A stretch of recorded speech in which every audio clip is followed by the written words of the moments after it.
Cześć, tu Radek. Moje filmy powstają dzięki patronom, za co im serdecznie dziękuję.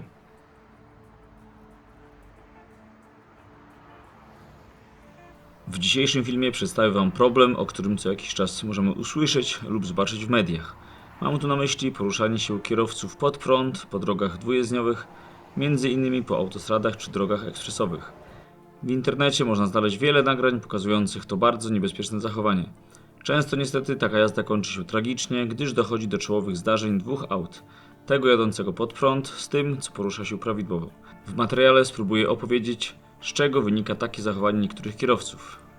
Problem wjechania autem pod prąd jest znany od dawna i zdarza się wszędzie na świecie.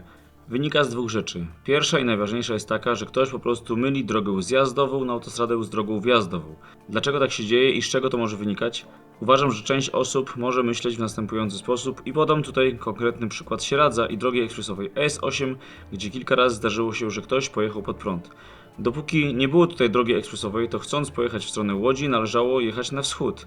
Natomiast po wybudowaniu węzła Sieradz-Południe, żeby wjechać w stronę Łodzi, to trzeba najpierw pojechać na południowy wschód, wykonać skręt na łącznicy i dopiero wtedy znajdziemy się na drodze w kierunku wschodnim. W Polsce jest kilka rodzajów węzłów drogowych. Są węzły drogowe, gdzie wjechanie pod prąd jest właściwie nierealne i żeby to zrobić, trzeba bardzo się nagimnastykować. Takimi węzłami są węzły typu Koniczyna, gdzie żeby wjechać pod prąd musielibyśmy zrobić nawrotkę o 180 stopni w miejscu, czyli jest to ogólnie bardzo mało realne. W przypadku węzłów typu Trójkąt, czyli na przykład Konotopa, jest tak samo, bez zatrzymania auta i zrobienia zawrotki o 180 stopni nie da się pojechać pod prąd. Natomiast węzłami, gdzie stosunkowo łatwo wjechać pod prąd, są węzły typu Trąbka, których u nas jest najwięcej. Jest ich najwięcej, gdyż część z nich była projektowanych z myślą o manualnym, czyli ręcznym poborze opłat na autostradzie. Nawet jeśli w trakcie projektowania drogi było już wiadomo, że bramki nigdy nie powstaną, to i tak zostawiano właśnie ten pierwotny, choć często nieoptymalny kształt węzła. Węzły typu Trąbka możemy podzielić na dwa typy. Takie, gdzie zarządca drogi dołożył starań, żeby nie dało się wjechać pod prąd, oraz takie, gdzie istnieje dość łatwa możliwość wjechania pod prąd. Pierwszy rodzaj węzłów typu Trąbka jest taki, że na wspólnej łącznicy, po której poruszają się zarówno auta wjeżdżające na autostrady czy drogę ekspresową oraz ci zjeżdżający, zastosowane zostały albo bariery betonowe, albo bariery stalowe lub słupki plastikowe, które oddzielają oba kierunki ruchu. Każdy z tych przypadków jest dobry, aczkolwiek bariera jest dużo lepsza, ponieważ jest na stałe. Takim przykładem są np. węzły Świebodzin Północ i Południe na drodze ekspresowej S3. Wjechanie pod prąd jest tutaj bardzo mało realne. Natomiast słupki plastikowe niestety często podczas eksploatacji drogi się uszkadzają lub czasami niestety kierowcy specjalnie z niewyjaśnionych powodów je uszkadzają. Uważam, że zastosowanie barier betonowych w takich miejscach powinno być standardem, jeżeli łącznica ma szerokie pobocza albo dwa pasy, gdyż w skuteczny sposób uniemożliwia to wjazd pod prąd, a ich montaż jest stosunkowo niedrogi. Natomiast jeżeli łącznica jest wąska, to wtedy pojawia się problem, ponieważ budowa barier uniemożliwia dojazd karetki czy straży pożarnej do wypadku. W takiej sytuacji zamiast bariery musimy zadowolić się słupkami. Niestety są też takie węzły typu Trąbka, gdzie na łącznicach lub drogach dojazdowych do węzła nie ma wymienionych elementów. Wtedy jeśli ktoś się zamyśli, to niestety wjeżdża pod prąd. Oczywiście na łącznicach jest zastosowana linia podwójna ciągła, czyli linia P4, która oddziela oba kierunki ruchu, więc nic nie usprawiedliwia kierowcy, który wjechał pod prąd. Jednak, jak powiedziałem wcześniej, jeśli kierowca z jakiegoś niewyjaśnionego powodu chce pojechać pod prąd, to bez problemu pojedzie. Od niedawna Generalna Dyrekcja zaczęła na łącznicach węzłów drogowych ustawiać znaki zły kierunek. Jest to znak wzorowany na tych, które od dawna są stosowane m.in. w Austrii czy Chorwacji. Pomysł uważam za dobry, aczkolwiek w niektórych miejscach w Polsce stoją one w bardzo dziwnych miejscach. Miejmy nadzieję, że znaki tego typu uchroniły niejedno życie. Z drugiej strony, jakby tego znaku nie było, a zamiast niego na łącznicach, gdzie poruszają się pojazdy w obu kierunkach, byłaby bariera betonowa, to uważam, że bariera byłaby dużo lepszym rozwiązaniem. Podobne łącznice z obustronnym ruchem to łącznice węzłów Półkoniczyna. Tutaj również są zarówno przykłady z naszego kraju, że zastosowano bariery stalowe lub betonowe, słupki plastikowe lub jedynie linię podwójną ciągłą. Oczywiście tam, gdzie jest jedynie linia podwójna ciągła, to wjazd pod prąd jest bardzo prosty. To co widzicie to węzeł strumiany na wschód od Poznania na drodze ekspresowej S5. Tutaj zastosowano słupki plastikowe.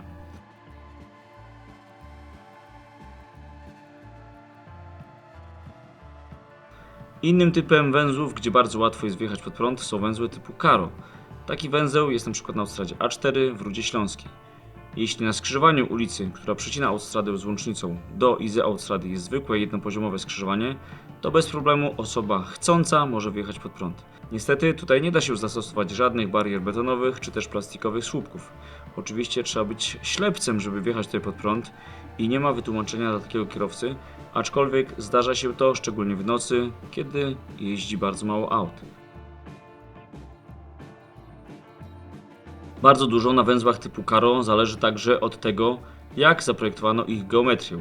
Na przykład jeśli mamy rondo, to wystarczy od razu zaprojektować wjazd z łącznicy pod ostrzejszym kątem i już ryzyko jest znacznie mniejsze niż kiedy geometria połączenia ronda i łącznicy pozwala na łatwy wjazd pod prąd. Innym typem sytuacji, w której ma miejsce wjeżdżanie pod prąd, są zmiany przekroju drogi z jednej jezdni na dwie jezdnie. Niechlubnym przykładem jest tutaj jednojezdniowy odcinek drogi ekspresowej S1 na południe od Żywca. Stali widzowie kanału doskonale wiedzą już, że jest to najbardziej obciążona ruchem jednojezdniowa droga ekspresowa w Polsce. Jednocześnie jest to tylko jedna z dwóch w całym kraju dróg ekspresowych jednojezdniowych, dla których Generalna Dyrekcja wciąż nie rozpoczęła nawet prac koncepcyjnych pod dobudowę drugiej jezdni w przyszłości, co samo w sobie jest absurdem. Drugim absurdem jest to, że regularnie zdarzają się tutaj sytuacje, gdy na końcu odcinka jednojezdniowego kierowcy, między innymi pojazdów ciężarowych, wjeżdżają na niewłaściwą jezdnię. Generalna Dyrekcja co kilka lat dodaje tam wciąż kolejne elementy oznakowania, aby jeszcze bardziej zwiększyć czytelność organizacji ruchu. I naprawdę trudno mi sobie wyobrazić, jak bardzo kierowcy muszą nie patrzeć na drogę i na znaki, aby wjechać tu na lewą jezdnię. A jednak, mimo kolejnych zmian w oznakowaniu, takie sytuacje wciąż się regularnie zdarzają. Może niektóre nawigacje dają kierowcom komunikat "trzymaj się lewej" dotyczący zbliżającego się węzła, a skoro aplikacja każe trzymać się lewej, to oznakowanie już się nie liczy? Rzeczą kompletnie niezrozumiałą jest to, że jak ktoś wjedzie pod prąd, to jedzie w złym kierunku, zamiast od razu zawrócić. Dodatkowo kierowcy bardzo często jadą pasem lewym dla właściwego kierunku. Możliwe, że wynika to z faktu, że ci ludzie sądzą, że jadą po dobrej jezdni, więc według nich jadą przy prawej krawędzi, a tak naprawdę jadą autem po jezdni pod prąd na lewym pasie ruchu.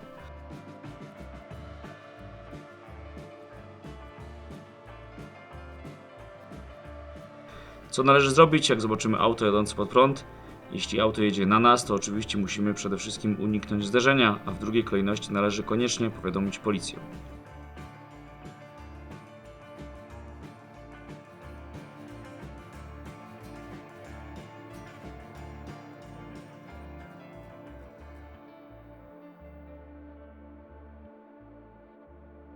Kolejnym typem jazdy pod prąd, ale już całkowicie świadomym, jest zawracanie w korku, gdy został utworzony korytarz życia. Korytarze życia tworzone są podczas wypadków w celu sprawnego dojechania służb, takich jak straż pożarna, karetka pogotowia czy policja, właśnie do wypadku. Niestety bardzo często zdarza się, że część kierowców się niecierpliwi i zawracają jadąc świadomie pod prąd. Nie dość, że narażają siebie na wypadek, to dodatkowo utrudniają dojazd służb ratujących często życie. Jest to sytuacja niedopuszczalna. Ostatnio był taki wypadek na S52 koło Bielska-Białej. Kierowca nie chciał czekać, aż korek się udrożni, zawrócił, pojechał pod prąd i niestety, ale zginął. Takie sytuacje są niedopuszczalne. Dziękuję za uwagę i tradycyjnie zapraszam do dyskusji. Napiszcie, co sądzicie o problemie, który omówiłem w dzisiejszym materiale. Film tradycyjnie pomógł mi zrobić Krzysztof Kleiner, natomiast część materiałów pochodzi z kanału Bandyci Drogowi. Serdecznie dziękuję za pomoc. Pozdrawiam, Radek.